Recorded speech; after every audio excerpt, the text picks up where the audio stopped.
যারা এই চাঁদাবাজির সাথে জড়িত ছিল, এক বেলা ভাত খেতে পারে না, অথচ 15 বছরের ব্যবধানে এখন কত কোটি কোটি টাকার মালিক তারা। এই মানুষগুলোর শাস্তি, এই যাদের কাছে যা করেছেন তার ওইগুলো আগে ফেরত দিয়ে দেন। ওই ক্ষতিপূরণ তাকে দেওয়া লাগবে। যাকে বৈষম্যের শিকার করে 15 বছর তার চেয়ারে বসতে দেননি, তাকে ওই জায়গায় আগে পৌঁছিয়ে দেওয়া লাগবে। এই কথা বলছেন না কেন? কয়েকদিন আগে আমি এক এসপি অফিসে গিয়েছিলাম, আমি নাম নিলাম না। উনি আমারে বলছিলে 15.5 বছর আমি বৈষম্যের শিকার ছিলাম, 5 তারিখের পর থেকে আমার এই দায়িত্বটা দিয়েছে। তাহলে এরকম বহু মানুষ যারা বৈষম্যের শিকার হয়ে জুলুমের শিকার হয়েছিলেন, তাদের ওই ক্ষতিপূরণগুলো আগে পোষান, তারপরে বলেন আস্তাগফিরুল্লাহ। নয়তো আপনার আস্তাগফিরুল্লাহ হবে ওই ওসির মতো, রাতের বেলা ভোট কাটে আর ভোরবেলা বলে আস্তাগফিরুল্লাহ। আল্লাহ আমাদেরকে বাঁচান। আল্লাহ বলেন আমি জুলুম করি না, যতটুকু অপরাধ করবা অতটুকুর জন্য আমি আল্লাহ তোমার শাস্তি দেব, সওয়াব গোনা দেব, কিন্তু তুমি জুলুম করবো না। আজকের তেলাওয়াত কিন্তু আয়াত একটা পরিচিত। আমার মনে হয় এখানে অধিকাংশ যারা একামতের দিন এই শব্দের সাথে পরিচিত, এই আয়াত তারা জানে। কিন্তু এর ভেতরে এমন গুরুত্বপূর্ণ কিছু তথ্য আছে, আমরা আবিষ্কার করার চেষ্টা চালাবো ইনশাআল্লাহ। আমাদের কষ্ট হচ্ছে, এখনো ছোট হুজুর আছে, আসতেছে, জবান খুলে কোরআনের আয়াত পড়ে না। আউযু বিল্লাহি মিনাশ শাইতানির রাজিম। বিসমিল্লাহির রহমানির রহিম।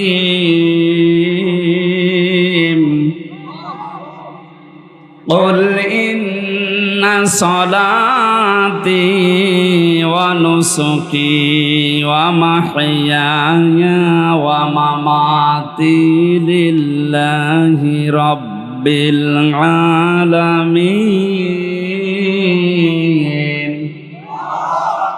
হযরত ইব্রাহিম আলাইহিস সালাম আমাদের জাতির পিতা যিনি, তাকে আল্লাহ এই কথাগুলো শুনিয়েছেন। আল্লাহ পাক বলেন, নবী আপনি বলুন, কুল ইন্না সলাতি ওয়া নুসুকি ওয়া মাহইয়ায়া ওয়া মামাতি লিল্লাহি রাব্বিল আলামিন।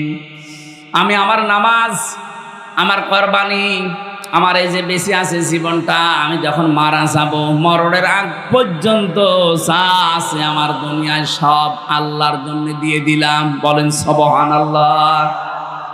4টা কথা আল্লাহ আয়াতে জানিয়েছেন, শেষে জানিয়েছেন লা শারিকা লাহু ওয়া বিযালিকা উমিরতু। আমি শিরিক করি না, আমাকে এই নির্দেশ দেওয়া হয়েছে, ওয়া আনা আউয়ালুল মুসলিমিন, আর আমি প্রথম মুসলমান, আত্মসমর্পণকারী। এটা বাংলা অর্থ ছিল। এবার আসেন তো শব্দের ভেতরে আল্লাহ কি কি দিয়েছেন। প্রথমে আল্লাহ বলেন, কুল হে নবী আপনি বলুন, ইন্না অবশ্যই, সলাতি আমার নামাজ। নামাজ কার? না, নামাজ আল্লাহর। এই শব্দটা পুরা কোরআনে এক জায়গায় আছে শুধু, ফাসল্লি লিরাব্বিকা। হে নবী নামাজ পড়েন আপনার রবের জন্যে। কার জন্যে? শুধু এক জায়গায় পাবেন, বাকি যত জায়গায় সলাতি একালিপ টান দেওয়া আছে, এটা আপনার নিজের নামাজের কথা বলা হচ্ছে, যে অবশ্যই আমার নামাজ। তার মানে আমি যেটা আদায় করি, এই নামাজ বলতে শুধুমাত্র এই দাঁড়িয়ে থাকা, রুকু দেওয়া, সেজদা দেওয়া না। এটা একটা কঠিন প্রশিক্ষণ। নামাজ যে একটা কঠিন প্রশিক্ষণ, ট্রেনিং, এটাকে আমি নিজে বলছি বানিয়ে। বলেন বলেন, ওয়াস্তাঈনু বিস-সাবরি ওয়াস-সালাহ ওয়া ইন্নাহা লাকাবীরাতুন ইল্লা আলাল খাশিঈন। সূরা বাকারার ভেতরে আছে, আল্লাহ পাক বলেন ধৈর্য ধারণ করার মাধ্যমে আর সবরের মাধ্যমে আমি আল্লাহর কাছে তোমরা সাহায্য চাও। পৃথিবীতে যত কাজ আছে সব চাইতে বড় কঠিন কাজ নামাজ। কে বলছেন? ওয়া ইন্নাহা লাকাবীরাতুন, অবশ্যই নামাজ একটা ভারী বস্তু, কঠিন একটা বিষয়। ইল্লা আলাল খাশিঈন, কিন্তু যে মানুষগুলো আল্লাহকে ভয় করে তাদের জন্য এটা মোটেও কঠিন না, ভার না, এটা আল্লাহ সহজ করে দেয়। আল্লাযীনা ইয়াযুন্নুনা আন্নাহুম মুলাকু রাব্বিহিম ওয়া আন্নাহুম ইলাইহি রাজিউন। যারা এই বিশ্বাস করে দৃঢ়ভাবে যে আমাদের রবের কাছে আমাকে দাঁড়াতে হবে, আর সর্বপ্রথম আল্লাহ আমাকে জিজ্ঞাসা করবে, আউয়ালু মা ইউহাসাবু বিহিল আবদু ইয়াউমাল কিয়ামাতিস সালাত। ও হামজা, নামাজ পড়তে কিনা বল। কে বলছেন? এই প্রথম প্রশ্ন জিজ্ঞাসা করা হবে, নামাজ পড়তে কিনা বল। এখান থেকে আমি যেটা শিক্ষা বের করেছি, নামাজ শুধুমাত্র দাঁড়ানো, 5 ওয়াক্ত নামাজে যাওয়া আর এই যে রুকু সেজদার যে ট্রেনিং দেওয়া, এইটাই না। এখান থেকে আমার আল্লাহ 27টা বিষয় আপনাকে নিতে বলছেন। এই 27টা বিষয় যদি কোনো মানুষ নামাজি নিতে পারে, ওই মানুষের ভেতর থেকে 3টা জিনিস আল্লাহ দূর করে দেবেন। প্রধানত কয়টা? আরো জোরে বলেন। এবার আপনি মিলান তো আপনার ভেতরে 3টা আছে কিনা। সূরা মাআরিজের ভেতরে পাবেন, ইন্নাল ইনসানা খুলিকা হালুআ ইযা মাসসাহুশ শাররু জাযুআ ওয়া ইযা মাসসাহুল খায়রু মানুআ ইল্লাল মুসাল্লিন। রব্বুল আলামিন বলেন, অবশ্যই আমি মানুষকে হালুয়া বানিয়েছি। কি কি বললাম? হালুয়া মানে ভর্তা। হালুয়া মানে অবশ্যই রুটি দিয়ে খায়। ইন্নাল ইনসানা খুলিকা হালুয়া, অবশ্যই মানুষকে তৈরি করা হয়েছে হালুয়া। হালুয়া মানে প্রথম অর্থ হচ্ছে হালুয়া মানে অস্থির। হালুয়া মানে কি? আরো জোরে বলেন। মানুষের ভেতরে অস্থিরতা কাজ করে সব সময়, সব সময় অস্থির মানুষ। ইযা মাসসাহুশ শাররু জাযুআ, যখন কোনো অমঙ্গল তাকে স্পর্শ করে, কোনো দুঃখ বেদনা কষ্ট তার কাছে আসে, তখন লোকটা হতাশ হয়ে পড়ে। এটা মানুষের স্বভাব, আমাদের ভেতরে নেই। আরো জোরে বলেন বলেন। সব মানুষের ভেতরে, দুনিয়াতে 750 কোটির উপরে মানুষ, সবার ভেতরে এইগুলো আছে। মানুষ অস্থির, সব সময় ব্যস্ত, সব সময় মানুষের ভেতরে অস্থিরতা কাজ করে। 2 নম্বরে মানুষ বিপদ আপদে পড়লেই হতাশ হয়ে পড়ে। ওয়াইদা মাসসাহুল খায়রু মানুআ, মানুষ যখন কল্যাণ কিছু পায়, ভালো কিছু পায়, নিয়ামত পায়, তখন কৃপণ হয়ে যায়। এই গুণগুলো কাদের? এটা ক্লাস চলছে না? এই গুণগুলো কাদের? মানুষের। বলেন বলেন। বলতে বলতে এবার আল্লাহ বলেন ইল্লাল মুসাল্লিন, কিন্তু মুসাল্লিদের এই গুণ থাকবে না। আমার প্রশ্ন, আমরা যারা এখানে নামাজ আদায় করি তাদেরকে মুসাল্লি বলা হয়, এই গুণ আমাদের ভেতরে আছে না নেই? তাহলে আল্লাহর কথা ঠিক না। আল্লাহ বলেন কোন মুসাল্লি জানো?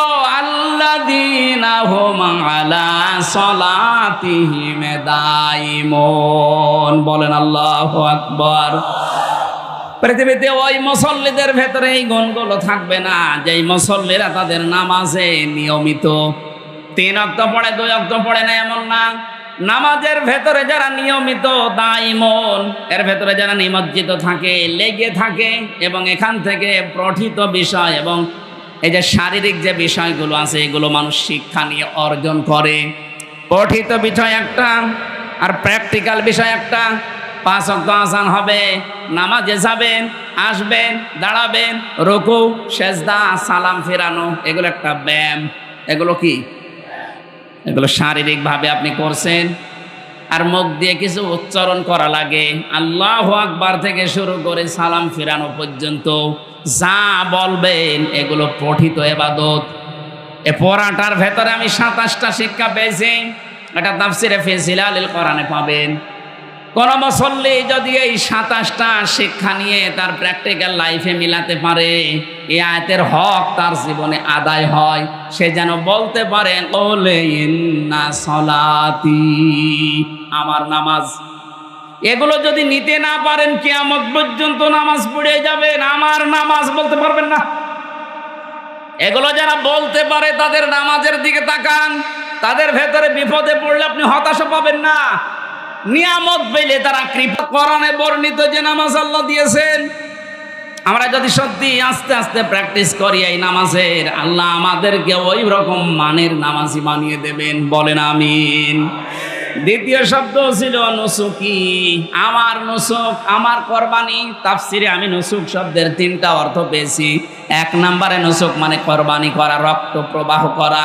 দুই নম্বরে নুসুক মানে হজের কাজকর্ম। তিন নম্বরে নুসুক মানে ইবাদত বন্দিগি। এই তিনটা বিষয় আপনি আল্লাহর জন্য দিয়ে দিলেন। তিন নাম্বারে মানুষ বলছে ও মাহইয়া, আমার সে হায়াত, এই যে 60, 65, 80, 90 বছরের একটা হায়াত, হে আল্লাহ আমি যখনই তোমাকে এই কথার ঘোষণা দিয়েছি যে ও মাহইয়া, আমার হায়াত আমি দিয়ে দিয়েছি, এখন থেকে মন মতো আমার 1 সেকেন্ডও কোনো জায়গায় ব্যয় হবে না। জোরে বলেন সুবহানাল্লাহ। এইভাবে করে যদি জীবন কেউ চালাতে পারে।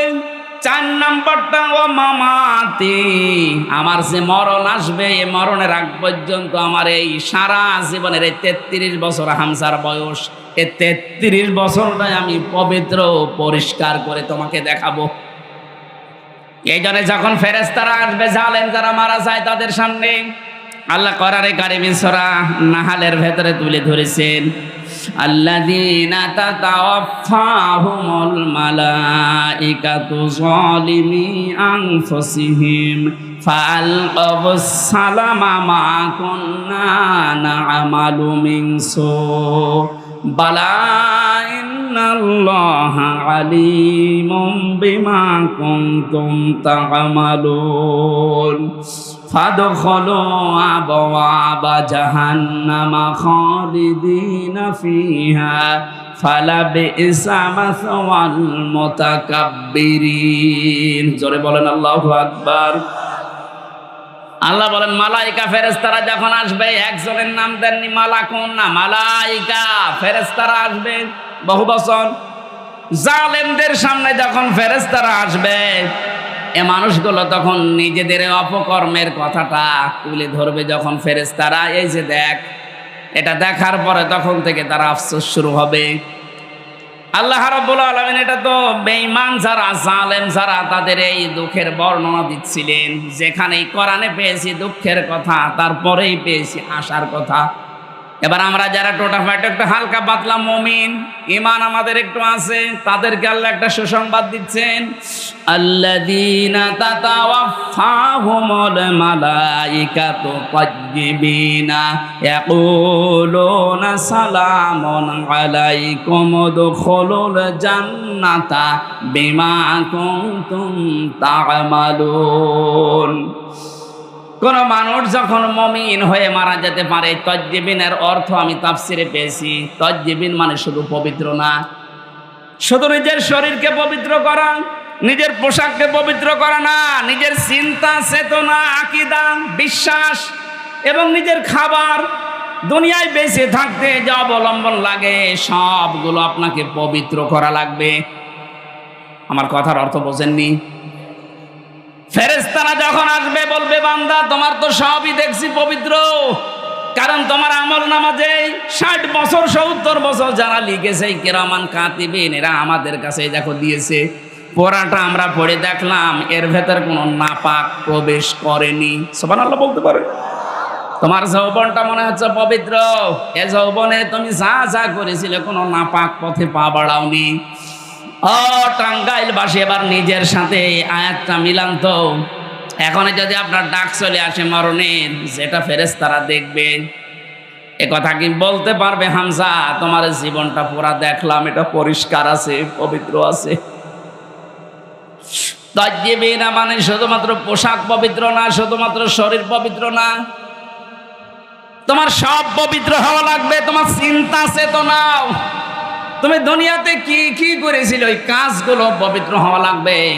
তোমার কর্মজীবনটাও পবিত্র হওয়া লাগবে। একটু যদি বিবেকটা খাটাতে পারতাম, আমার মনে হয় এই আয়াতটাই আমাদেরকে নাজাতের জন্য আল্লাহ যথেষ্ট করে দিত। ওই মানের চিন্তা আমাদের ভেতরে নেই। আমাদের তো সব গরু মার্কা চিন্তা, একটু খায় আর পায়খানা করে। একটু চিন্তা করেছেন যে আল্লাহ পবিত্র ফেরেশতাদের হাতে এটা তুলে দেবে, আমি যদি পবিত্র না হই ফেরেশতারা ওটা নেবে না, আমার ওটা নেবে নাপাক ফেরেশতা সিজ্জিনের যারা আছে ইল্লিনের তারা নেবে না। আমার এখনই পরিবর্তনের দরকার, 10 বছর পরে না, 20 বছর পরে না, এখনই। কখন? যখন আপনার মরণ চলে আসবে, ওই সময় যে মামাতে মরণটা আসার সঙ্গে সঙ্গে ফেরেশতারা ওটা পড়বে আর বলবে মারহাবা সালামুন আলাইকুম উদখুলুল জান্নাহ, শান্তি তোমার উপরে, প্রবেশ করো আল্লাহরে বানানো জান্নাতে। এমন একটা দরজা আপনার জন্য খুলে দেবে। তাফসিরে পড়েছি একটা দরজা না ৭০,০০০ দরজা আপনার জন্য একটা একটা করে আল্লাহ খুলবে। যেখানেই দেখবে সৌন্দর্য বিউটিফুল দেখে মনে করবে এইটাই মনে হয় আসল জায়গা, বসে পড়বে।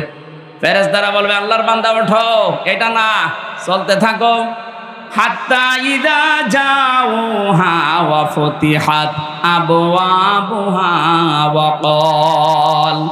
ক্বালা লাহুম খাযানাতুহা সালামুন আলাইকুম তিবতুম ফাদখুলুহা খালিদিন।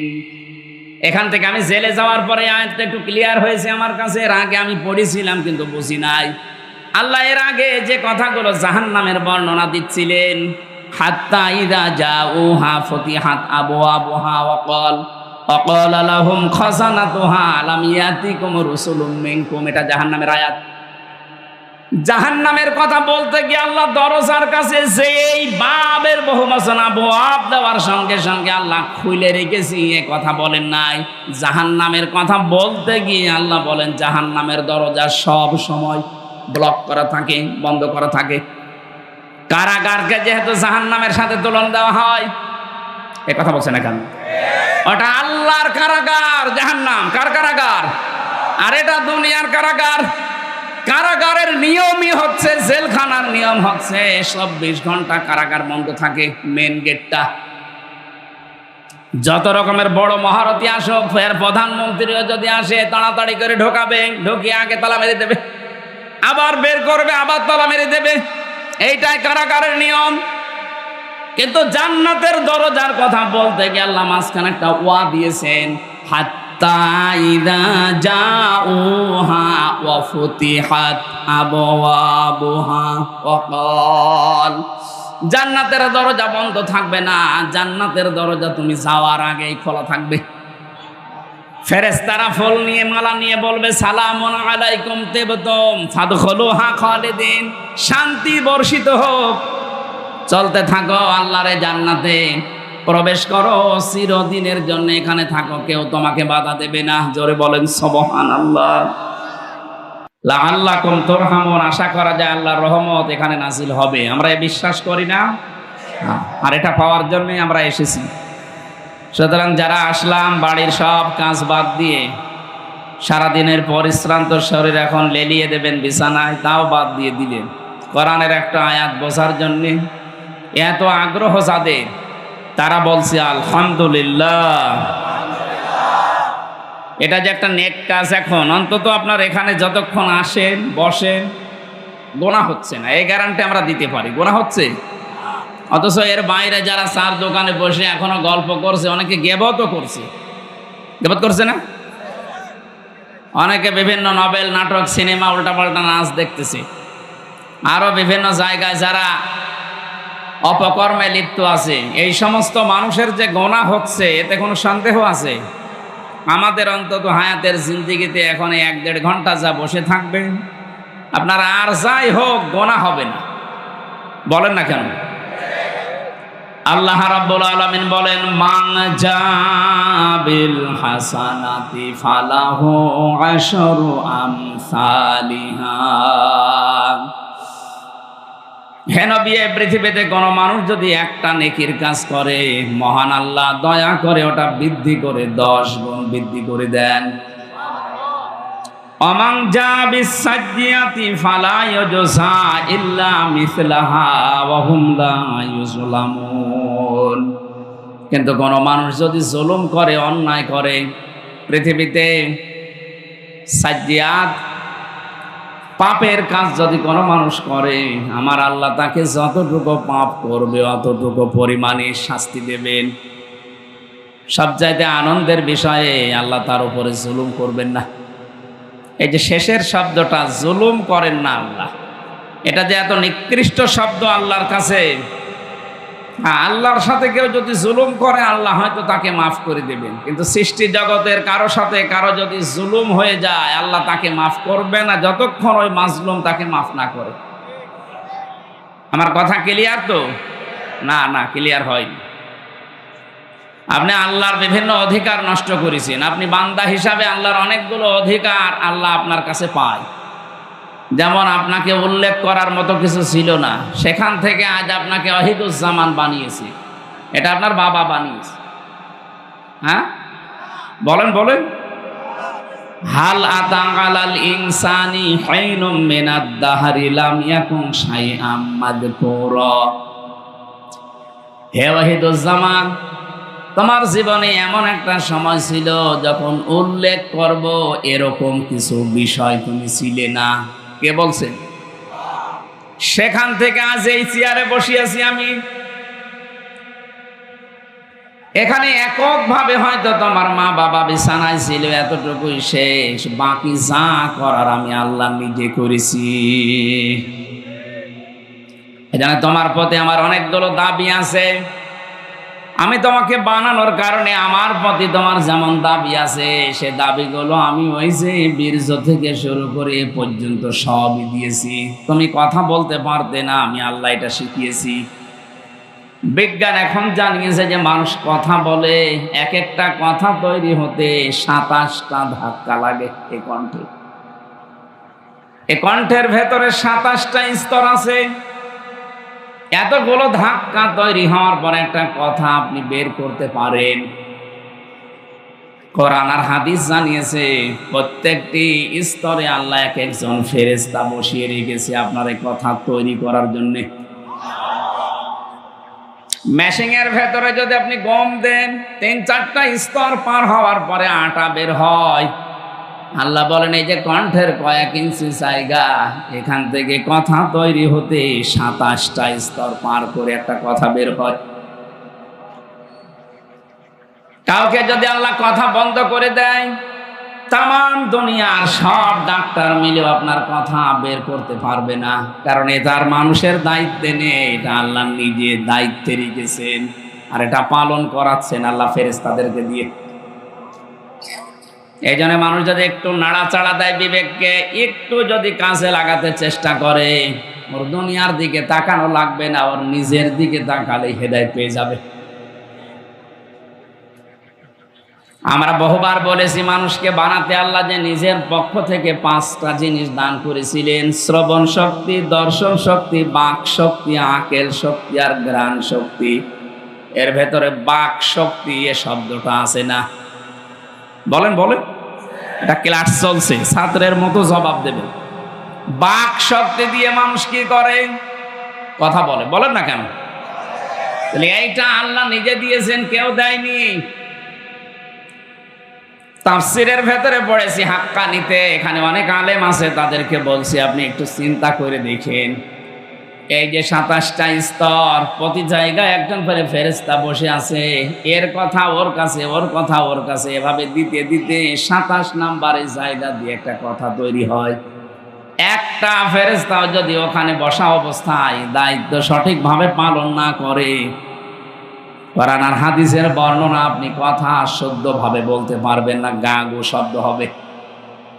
আর বিজ্ঞানের থিওরি হচ্ছে আপনার কথাগুলো মুখ দিয়ে আসবেই না। যে পাগল যেমন করে আপনি ওইরকম করবেন। যে কথা এটা তৈরি হওয়ার জন্য যিনি দায়িত্ব পালন করাচ্ছেন ফেরেশতাদেরকে, বলেন বলেন। আল্লাহ বলেন এই যে কথা থেকে শুরু করে তোর শরীরে যত অর্গান দিয়েছি, যত সম্পদ দিয়েছি, এক একটা মানুষের শরীরে যত সম্পদ আছে, যত যদি কিছুই না পায়, একটা একটা করে যদি বিক্রি করতে থাকে, আপনি কত টাকার মালিক নিজে জানেন?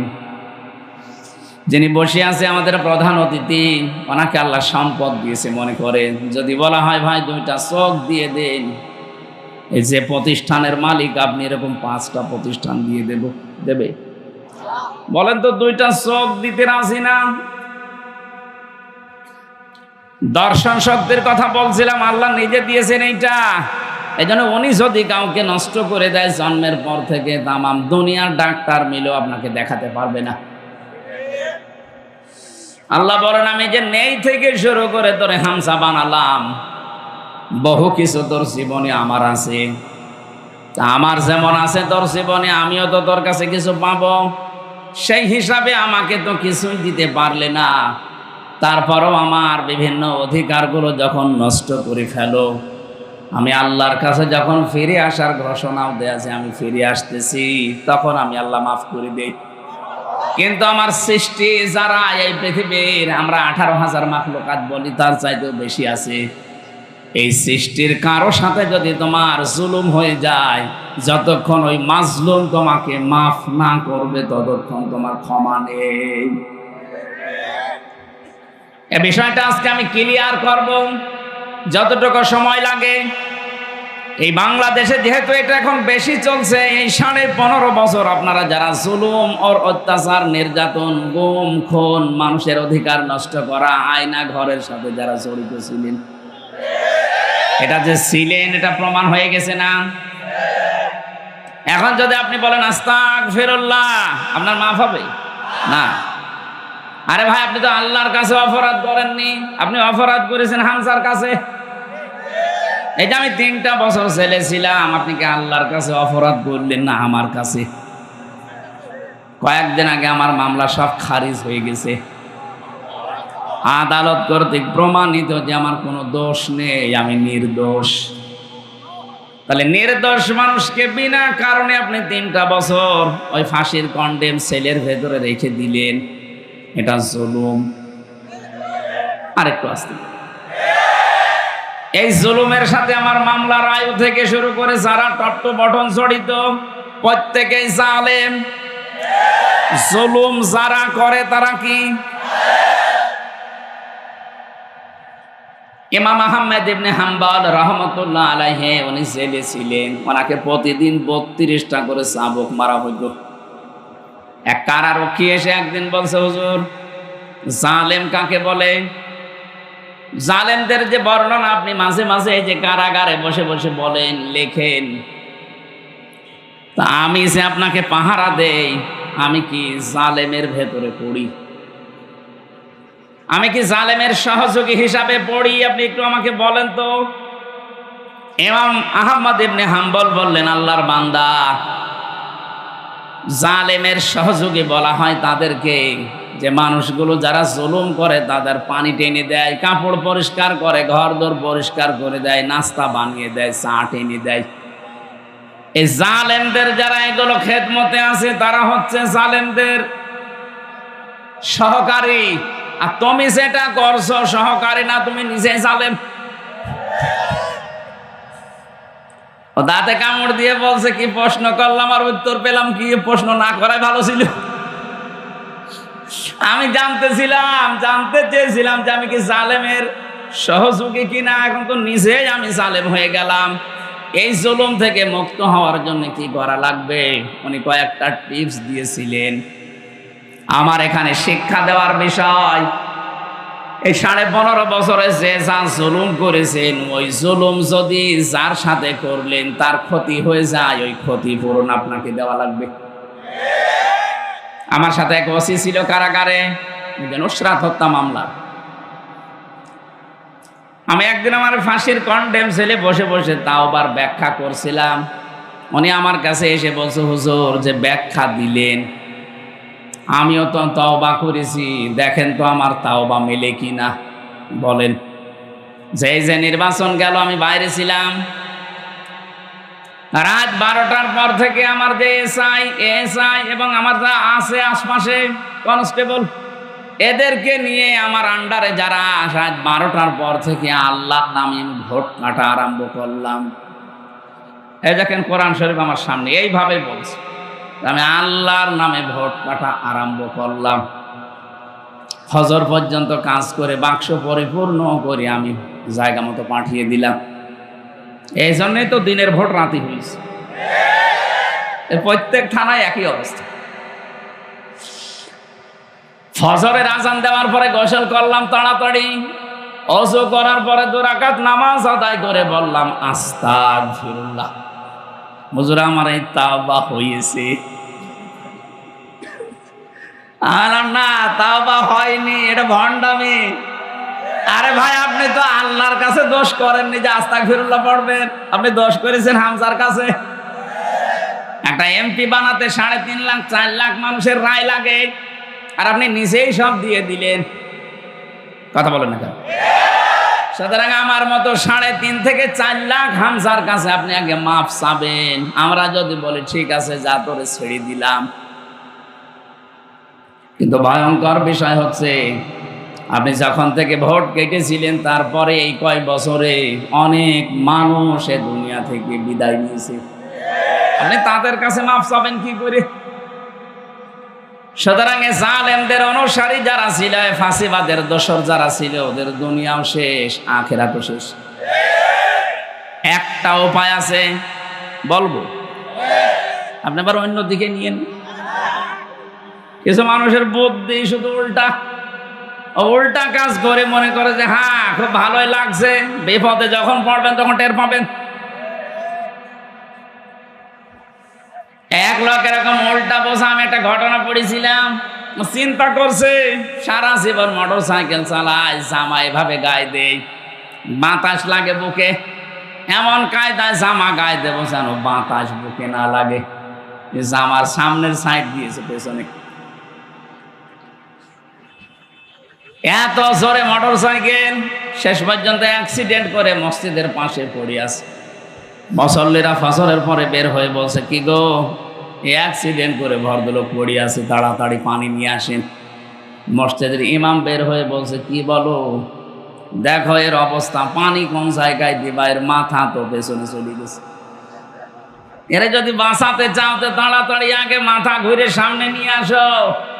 3-4 জন মিলে বা এতক্ষণ যদি নড়াচড়া ছিল, এখন আর বাঁচবে? আপনি সব জিনিস উল্টা বোঝেন কোন কারণে? এবার যেটা বলছি এটা হাদিস থেকে, এখানে যারা রেকর্ড করছে সারা দুনিয়ায় এটা ছড়াবে, বিশেষ করে সারা বাংলাদেশে কালকে চলে যাবে। আমার সামনে এখন এই 20,000 মানুষ না, আমার সামনে এখন 18 কোটি মানুষ। সবাইকে খুব ভালোবাসা নিয়ে বলছি, মায়া মহব্বত নিয়ে বলছি, আপনি আশা করি আপনি শুনবেন, তাহলে আপনি দুনিয়াও সফল হতে পারবেন, আখিরাতেও মুক্তি পাবেন। যারা অপরাধ করেন, জুলুম বিশেষ করে, এটা করার পরে যদি আপনি শুধু আস্তাগফিরুল্লাহ পড়েন, হবে না কেন? এক সাহাবী এসেছে, মহিলা ডাক দিয়ে বলে, হে রাসূল, আমি জিনা করে ফেলেছি যৌবনের তাড়নায়, আপনি আমার উপরে বিচার করেন, আমাকে মুক্ত করেন অপরাধ থেকে, আমি পরিত্রাণ চাই। নবীজি বললেন, ঠিক আছে, গোপন কথা কাউকে বলবা না, বাড়ি চলে যাও। মেয়েটি আবার সামনে গিয়ে বলে, না, আপনি বিচার করেন, আমি মুক্ত হতে চাই। কারণ পৃথিবীতে 3টা অপরাধের শাস্তি আল্লাহ ডবল করে দেবে। কয়টা? আরো জোরে আর একবার বলেন। সূরা ফুরকান 19 নাম্বার পারা 4 নাম্বার পৃষ্ঠার 14 নাম্বার লাইনের 78 নাম্বার কি 68 নাম্বার আয়াতের প্রথম অংশে আছে, ওয়াল্লাযীনা লা ইয়াদউনা মা'আল্লাহি ইলাহান আখারা ওয়া লা ইয়াকতুলুনান নাফসাল্লাতী হারামাল্লাহু ইল্লা বিল হক ওয়া লা ইয়াজনুন। রহমানের বান্দাদের গুনাহগুণ বর্ণনা করতে গিয়ে আল্লাহ জানিয়েছেন, আমি আল্লাহর বান্দা বলে যারা দুনিয়ায় দাবি করবে, তাদের কমপক্ষে জীবনে 3টি কাজ তো থাকবেই না। আমি আল্লাহকে তারা ডাকবে, কিন্তু আমার পাশাপাশি অন্য কাউকে তারা ডাকবে না। অথচ এই কাজটা বাংলাদেশে বেশি হচ্ছে। এই যে মাআল্লাহ, আল্লাহর সাথে ইলাহান আখারা, অন্য কাউকে যে ডাকে, আল্লাহ বলেন আল্লাযীনা লা ইয়াদউনা, তোমরা ডাকবা না মাআল্লাহ, আল্লাহর সাথে ইলাহান আখারা, অন্য কাউকে। আপনি দেখেন তো এদেশের বহু জায়গায় আজ আল্লাহর নামে কিছুক্ষণ স্মরণ করে, জিকির করে, এরপরে আপনি এমন এমন শব্দ শুনবেন, ইয়া আলী বাবা, শাহ আলী বাবা, পাগলা বাবা, কেল্লা বাবা। তার মানে আল্লাহকে ডাকার পাশাপাশি অন্য কাউকে ডাকলেন, আপনি শিরিক করছেন। আপনি বুঝে করেন আর না বুঝে করেন, এদেশে নেই। এগুলোর মূল হোতা যারা, আপনি মানুষকে জাহান্নামে নিয়ে যাচ্ছেন, নিজেও যাচ্ছেন, জাতিকে নিয়ে যাচ্ছেন। আমি সতর্ক করার জন্য বলছি, আজকে থেকে আপনি থামবেন। আল্লাহর সাথে অন্য কাউকে ডাকা জায়েজ নেই। কথা বলেন না কেন? আল্লাহর নামের বাদ দিয়ে অন্য কাউকে যারা ডাকে, সূরা আরাফ 180 নম্বর আয়াতের মাঝের অংশে আছে, আল্লাহ রাব্বুল আলামিন বলেন, লিল্লাহিল আসমাউল হুসনা ফাদউহু বিহা ওয়া যারুল্লাযীনা ইউলহিদুনা ফি আসমাই।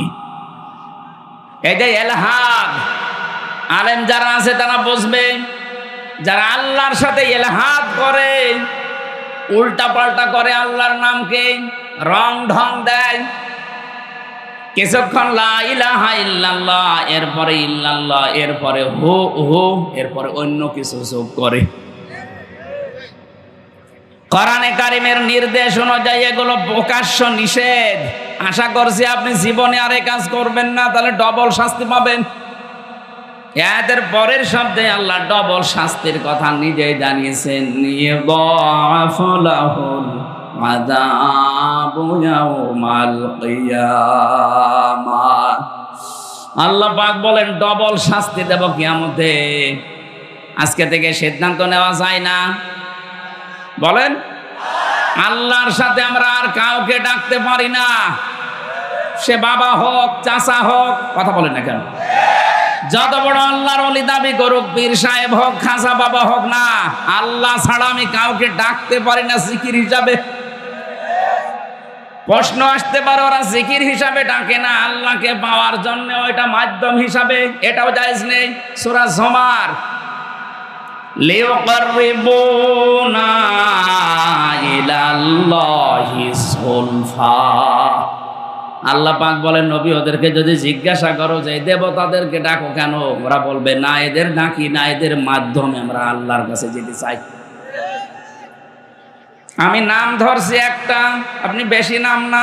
যে আমার তাহেরি ভাই যে বিভিন্ন নাম যে জিকির বানিয়েছে, কেল্লা বাবা, শাহ আলী বাবা, ফতে বাবা, কত বাবা, এদেরকে আপনি জিজ্ঞাসা করবেন যে আল্লাহর নামে জিকির করলেন, পাশাপাশি কাদের, ওরা বলবে এদেরকে আমরা ডাকি না, এদের সম্মান মর্যাদা ডাকাডাকি করি আল্লাহকে পাওয়ার জন্য। ১৫০০ বছর আগে ওই মুশরিকরা যা বলেছে ওরা তাই বলছে, হ্যাঁ বলেন না কেন? আজকে থেকে ভুল পথে আর পা বাড়াবেন না, আল্লাহর সাথে অন্য কাউকে আপনি মিলাবেন না। মনে শান্তি পেতে চান, আল্লাযীনা তাতমাইন্নু কুলুবুহুম বিযিকরিল্লাহ, আলা বিযিকরিল্লাহি তাতমাইন্নুল কুলুব। সূরা রাদের ভেতরে আল্লাহ জানিয়েছেন, যাদের ঈমান আছে তাদের অন্তরে শান্তি আসবে শুধুমাত্র আল্লাহর নামে। কার নামে? বলেন বলেন। কেল্লা বাবার নামে শান্তি আসা সম্ভব? জাতির বাবার নামে না। এ পৃথিবীতে শান্তি শুধু মুমিনের অন্তরে আসবে আল্লাহর নামে। জেনে রাখো, আল্লাহর নামে মানুষের অন্তরে একটা আলাদা শান্তি তৈরি হয়। এটার বাংলা নাম অনির্বচন সুখ। এটা পাখির বাচ্চাগুলো, মুরগির বাচ্চাগুলো দেখবেন, দানা যখন এভাবে ডাউন করার পরে ফল করে দেয়, বাচ্চাগুলো ওর নিচে একটা কিচির মিচির আওয়াজ দেয়। কথা বলেন না কেন? এই আওয়াজকে বাংলা ভাষায় বলা হয় অনির্বচন সুখ। এটা আপনি পাবেন তখন যখন আল্লাহ বাদে অন্য কাউকে ডাকবেন না। রহমানের বান্দা হিসাবে এই এদিকে তাকিয়ে থাকেন, না দেখতে পারলেও চোখ বন্ধ করে থাকেন। আলোচনা কিন্তু আমি ভরে যাব ভাই। আরে ভাই, কথা তো উপর থেকে আসা লাগবে না, নাকি আমি বানাবো আমি? ভালো পরিবেশ দেন, ক্বালু সুবহানাকা লা ইলমা লানা ইল্লা মা আল্লামতানা ইন্নাকা আনতাল আলিমুল হাকিম। কিছুই জ্ঞান আমার নেই, যতটুকু আল্লাহ আমাকে বলাচ্ছে অতটুকু ছাড়া। আপনি ডিস্টার্ব করলে তো ভুলে যাবেন। আশা করছি পরিবেশ নষ্ট করবেন না। আমার মাহফিলগুলো শুধু আমি একে খেলা করার জন্য একটা ক্লাস করাচ্ছি, আপনি যেন এটা মনে রাখতে পারেন সারা জীবন। আজকের এই সিদ্ধান্ত বাস্তবায়ন করবেন আপনার এই প্র্যাকটিক্যাল লাইফে। এখন থেকে যে যত বড় বুজুর্গ হোক, আকাশ দিয়ে উড়ে এসেও যদি বলো কেল্লা বাবা, বলবেন না আল্লাহ বাদে আমি কাউকে ডাকতে পারি না। আল্লাহর সাথে অন্য কাউকে যদি যোগ করি আমার শাস্তি হবে ডবল। বলেন বলেন, আমি কি একটাও বানিয়ে বলছি? সব আয়াতের দলিল দিয়েছি। 2 নম্বরে যারা মানুষ হত্যা করে অন্যায় ভাবে, এদের শাস্তি ডবল। এই যে 1772 জন মারা গেছে সরকারি জরিপে, বেসরকারি জরিপে 3732 জন। জুলাই আগস্টে যারা মারা গেল, আপনি কোন কোন কারণে এদের বৈধতা দিতে পারেন হত্যার? বলেন। আপনি তো নিজে নিজেই পালিয়ে গেলেন, মাঝখান থেকে এতগুলো জীবন দুনিয়া থেকে বিদায় করে দিলেন। যারাই করেছে, যারা এর সাথে জড়িত, ডাইরেক্ট ইনডাইরেক্ট, আপনি আল্লাহর কাছে ডবল শাস্তি পাবেন।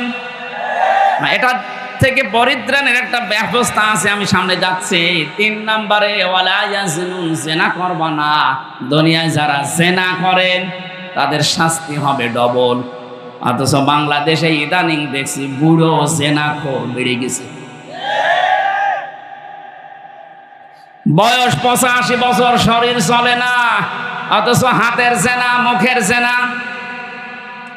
চোখের জেনা, বাকি লজ্জা স্থানের জেনা যদিও করতে নাও পারে, তাও হাতের জেনা চালাচ্ছে। এই মানুষগুলো আবার মানবাধিকারের কথা বলে যে না, আমরা একটা ছাড়া 2টা বিয়ে করি না। এটা টাটকা শয়তান। তোর তো পদ্ধতি জায়েজ আছে 4টা পর্যন্ত, তোর লাগলে 4টা করবি, তুই জেনা করিস কেন? এই কথা বলে না কেন? আমারে যখন রিমান্ডে 10 দিন নিয়েছিল, ওই সময় এক মুসলমান অফিসার আমারে বলছে, আপনার আকিস গ্রুপের মালিক এই যে ডাক্তার মহিউদ্দিন, উনি 4 বিয়ে করেছে, মানবাধিকার লঙ্ঘন করিস কেন? একটা পুরুষ যদি 4 বিয়ে করতে পারে, তাহলে এক মহিলা 4 বিয়ে করতে পারবে না? মানে একটা মহিলা যদি 4 বিয়ে করে, সন্তান হলে কোনটারে বাবা বলবে? আমারা বলছে ডিএনএ টেস্ট করে যে এটার আসল, ওইটা বলবে বাবা। কত বড় শয়তান দেখছে! কোরআনের ভুল ধরিস। ওই দিন আমার সামনে বলছে আল্লাহরও ভুল আছে, অথচ নাম সুন্দর, রাকিবুল ইসলাম। কি সুন্দর নাম দেখেছে। এখন পালিয়েছে। আমার মনে হয় এখন থাকলেও মানুষ পিটিয়ে মেরে ফেলত। এই মানুষগুলোর এখন দেখা যাচ্ছে এদের সাথে যোগসূত্র ছিল পরিমণি। কথা বলছেন না কেন? এটা আজকে বের হয়েছে স্বামী কায়সার। এই মহিলা বিভিন্ন মুরব্বী মানুষের ঘুম পাড়িয়ে তারপরে ঘরে যেত। বলেন সুবহানাল্লাহ। অন্য কোন জেনা যদি নাও হয়, যে হাতের জেনা, মুখের জেনা, কথা বলছে না কেন? সমাজটা ঘুণে ধরে গেছে আল্লাহর ইসলামের বিধানগুলো। এরা এত খারাপ দৃষ্টিতে দেখে। কেউ যদি সংসার 2টা 3টা 4টা করে, ও বলে যে ওর চরিত্র খারাপ। আরে ভাই, ওর চরিত্র ভালো, ও তোর মতো হোটেলে রাত কাটায় না। কথা বলে না কেন? এখন সেগুলো ধরা পড়ছে। আপনি একটার চরিত্র দেখান তো যে এইটার ভালো। আমি কোরআন শরীফ সামনে নিয়ে বলছি, একটারও যদি বলতে পারেন যে না এইটা অন্তত ভালো আছে, দরবেশ, এ তো আরো খারাপ। মুরব্বী মানুষ অন্যের বউ আল্লাহ রাস্তায় নিয়ে চলে গেছে। ও টাঙ্গাইলবাসী, জেনা যারা করে তাদের শাস্তি হবে 1টা না 2টা? আরো জোরে বলেন। এই মহিলা কিন্তু জেনা করে বলেছিল, হে নবী আপনাকে আমি মুক্ত করেন, আমাকে, আমি ডবল শাস্তি পেতে চাই না, কারণ আমি কোরআন নিজে জানি, কিন্তু যৌবনের তাড়নায় করে ফেলেছি। নবী এবার বললেন ঠিক আছে, জেনা করার পরে কি গর্ভবতী হয়েছে? বলে হ্যাঁ। না, এখনই বিচার করা যাবে না। তোমার অপরাধ আছে, কিন্তু পেটে যেটা আছে ওর তো অপরাধ নেই। আমি বিনা অপরাধে কাউকে শাস্তি দিতে পারি না। যাও, এটা খালাস হওয়ার পরে আসবা। মেয়েটা যখন এসেছে ডাক দিয়ে বললেন এখনো বিচার হবে না, কারণ এই বাচ্চাটা 2 বছর দুধ পান করবে, এটা তার হক। এবার বলেন তো, দুধ পান করার দায়িত্ব মায়ের না বাবার? আপনি আন্দাজে বলেন, এখানে আলেম বসিনি? হ্যাঁ, আলেমরা বলেন তো, দুধ পান করাবে মা না বাবা? হ্যাঁ, না। এবার কোরআন বলছে, আমি আলেমদেরকে আপনি দেখবেন, ওয়ালো ওয়ালিদাতু ইরদিনা আওলাদাহুন্না হাওলাইনি কামিলাইনি লিমান আরাদা আইয়ুতিম্মার রাদা। সূরা বাকারা 2 নম্বর পারা 17 নম্বর পৃষ্ঠার 1ম নম্বর লাইনে 232 নম্বর আয়াত প্রথম অংশে আছে। আল্লাহ লিমান আরাদা আইয়ুতিম্মার রাদা, এটা মুযাক্কার দিয়েছেন নাকি মুয়ান্নাস? মুযাক্কার দিয়েছেন। পুরুষ, পুরুষের কোন ম্যাচিং পত্র আছে? যাদের অন্তত পুরুষ মানুষ তারা তো বলতে পারেন আমাদের আছে। আল্লাহ আমার পুরুষ মানুষের শব্দ দিলেন কেন? সন্তানের জন্য দুধ খাওয়ানোর যত রকমের খরচপাতি আছে, যত রকমের অর্থনৈতিক বিষয়, সব দায়িত্ব আল্লাহ বাবাকে দিয়েছেন। মায়ের কোনো দায়িত্ব নেই। উনি যদি পান নাও করায় দুধ, ওনার গুনাহ হবে না। কথা বলেন না কেন? এই জন্য ওই জামানার নিয়ম ছিল, সন্তান হওয়ার পরে পাঠিয়ে দিত বাবা। 2 বছর আগে দুধ খাওয়ানোর যত খরচ আছে বাবার পক্ষ থেকে দেওয়া হতো। এইটাই নিয়ম ইসলামের। আমার মনে হয় মাইকে বলা এটা ঠিক হইল না, কারণ আমারও তো 40 দিন আগে একটা বাচ্চা হয়েছে। ম্যাডাম যদি লাইভ দেখে বলবে ঠিক আছে তোমার মেয়ে তুমি নিয়ে যাও, নাই তো এক একটা মেয়ের জন্য 5 লাখ টাকা করে দেওয়া লাগবে। ও ছাতা আমার তাই দেওয়া লাগবে, কারণ মেয়ে তো আমারে বাঁচানো লাগবে। কথা বলেন না কেন? যেহেতু আমার ম্যাচিং পত্র নেই, আল্লাহ ওনাকে দিয়েছে।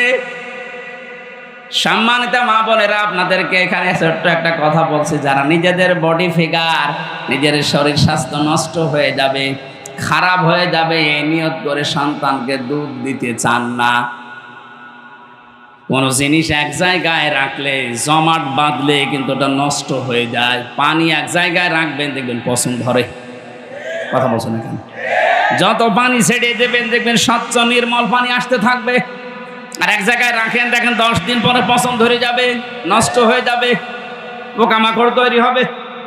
পৃথিবীর কোন জিনিস এক জায়গায় রাখলেই নষ্ট হয়। এই লোহা লক্কর এক জায়গায় রাখেন, মরিচা ধরবে, জং ধরে যাবে, শেষে ক্ষয় হতে হতে মাটি হয়ে যাবে। কথা বলেন? ক্ষমতাও এক জায়গায় রাখা ঠিক না, এটাও নষ্ট হয়ে যায়। 15.5 বছরে তাই হয়েছে। আমি অত দূর আর যেতে চাচ্ছি না। মাকে আল্লাহ যে খাবারটা দিয়েছেন তাদের বুকের ওপর, এটা যদি আপনি সন্তানকে না দিয়ে এক জায়গায় করে রাখেন, এইটাও নষ্ট হয়ে যাবে, শেষ পর্যন্ত ক্যান্সার হবে। কেটে বাদ দেওয়া লাগবে। যাক, আমার বিষয় ওইটা না, আমি শুধু একটা ট্রান্স দিলাম। মায়েরা যদি দুধ পান না করায় গোনা হবে না, দায়িত্ব আল্লাহ বাবাকে দিয়েছেন। আপনি টাকা খরচ করে করবেন না, মানুষ রেখে করবেন, এটা আপনার দায়িত্ব। নবীজি বললেন এই দুধটা যেহেতু ওর বাবা, আপনি বলতে পারছেন না কে ওর বাবা, আর যে বাবার নাম বলবেন ও বাবা তো দায়িত্বও নেবে না, কারণ সন্তানটা জারজ। কথা বলেন না কেন? নবীজি এই জন্যে বলেছিলেন 2 বছর অন্তত দুধ খাওয়াও, এবং শক্ত খাবার খাওয়া শিখলে আমার কাছে নিয়ে আসো। 2 বছর পরে রুটি দিয়ে বলছে, হে রাসূল এই দেখেন খাওয়া শিখে গেছে। ছেলেটাকে নিয়ে নবীজি একজন সাহাবীকে বললেন, এই যে তোমার দায়িত্ব দিয়ে দিলাম, নাও মেয়েটাকে মাটির ভেতরে গেড়ে দাও। পাথর মারা আরম্ভ হয়ে গেল। হযরত খালিদ ইবনে ওয়ালিদ বলেন, এত জোরে একটা পাথর মারলাম, থিনকি দিয়ে রক্ত আমার শরীরে এসে টাচ করেছে। আমি বরদোয়া দিলাম, ভৎসনা দিলাম, ভোর কঞ্চিত করলাম, সি কার রক্ত আমার শরীরে লেগে গেছে। নবীজির কানে কথা যাওয়ার সঙ্গে সঙ্গে বিশ্বনবী বললেন, থামো, এই কথা বলবা না। তুমি নবী না আমি নবী, আমি যা দেখতে পাই তুমি তা দেখতে পাও না, আর আমি যা জানি তুমি তা জানো না। এই মহিলার যে তাওবা, এই মহিলার যে অনুশোচনা এবং এই গুনাহ মাফ করার যে পদ্ধতিও দুনিয়ায় দেখিয়ে গেল। এরকম কোন জালেমও যদি পৃথিবীতে এইভাবে তাওবা করতে পারে, আল্লাহ তাকেও মাফ করে দেবেন। আমি কি বোঝালাম এই ঘটনা থেকে? শুধু সুবহানাল্লাহ, আলহামদুলিল্লাহ, আল্লাহু আকবার, নাউজুবিল্লাহ পড়া না। এই এদিকে তাকা।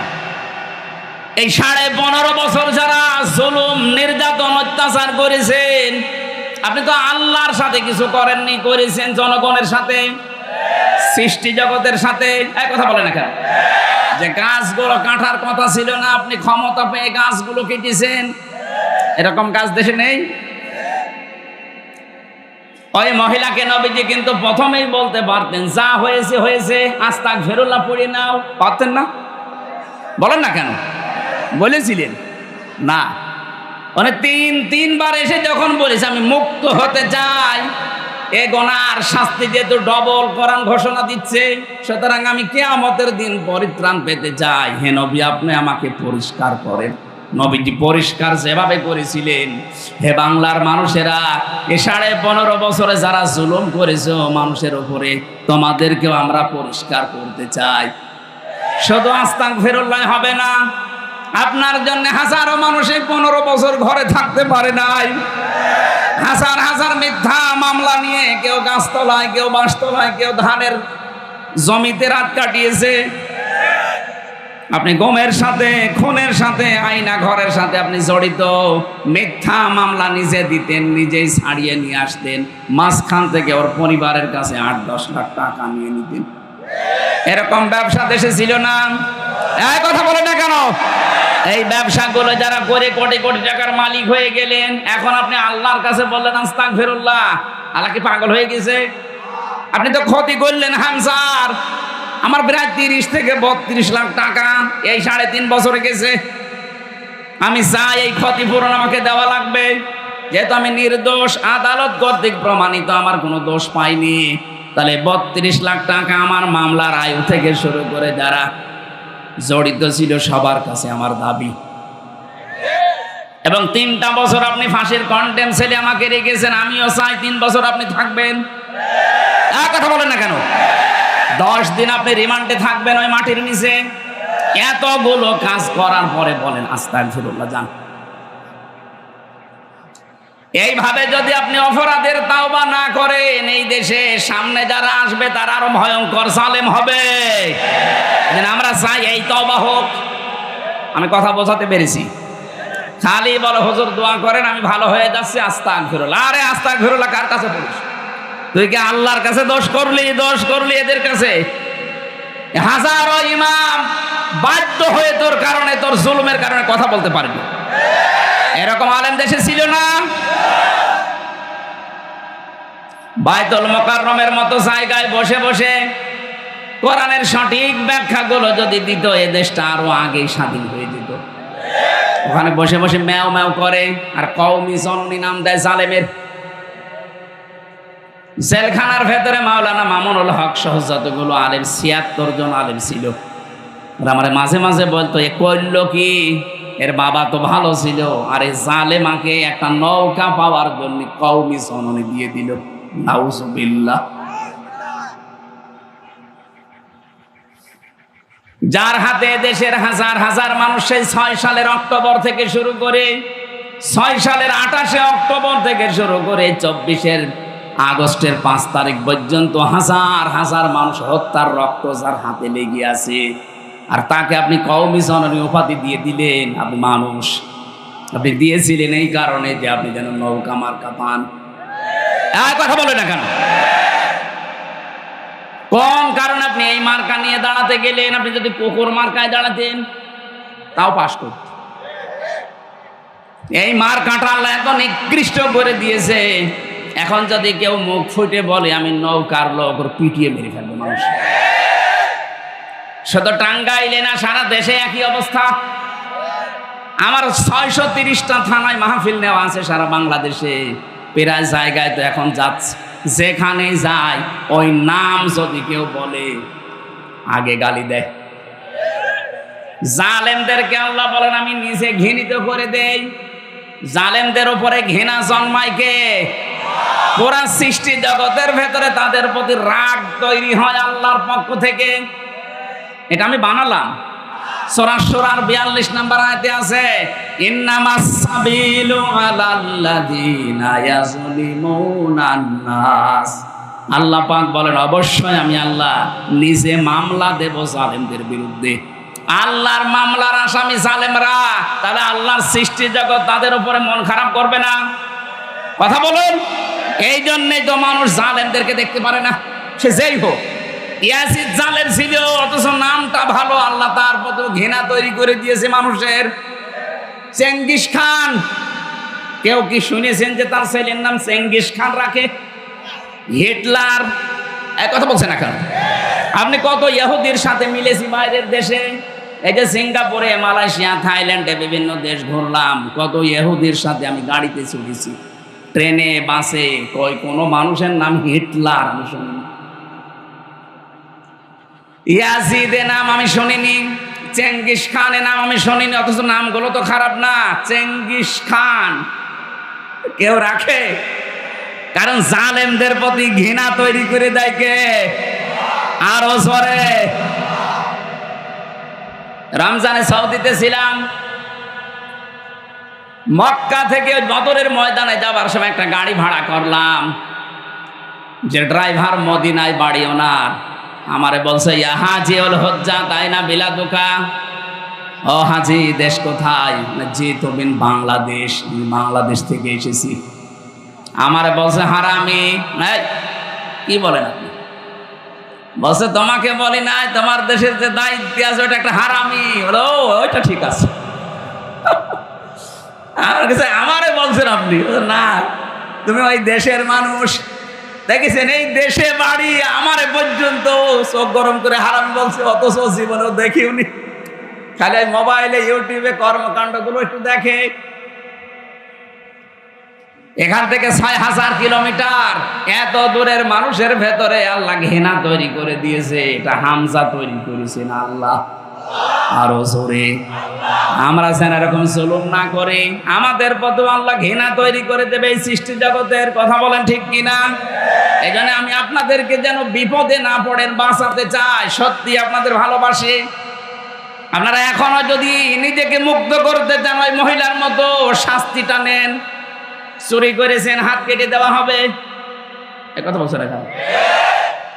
আমার মনে হয় এই বিধানটা যদি বাংলাদেশে জারি হয়, যে 350 এমপির একটারও হাত থাকার কথা না। আপনি জেনা করেছেন, আপনাকে ওই মহিলার মতো কি পাথর নিক্ষেপ করে বিদায় করা হবে। এইটাও যদি এদেশে কোরআনের এই আইনটা, সূরা নূরের আইন, এটা যদি চালু হয়, এই দেশে বহু মানুষকে আপনি মাথা খুঁজে পাবেন না, শুধু বডি।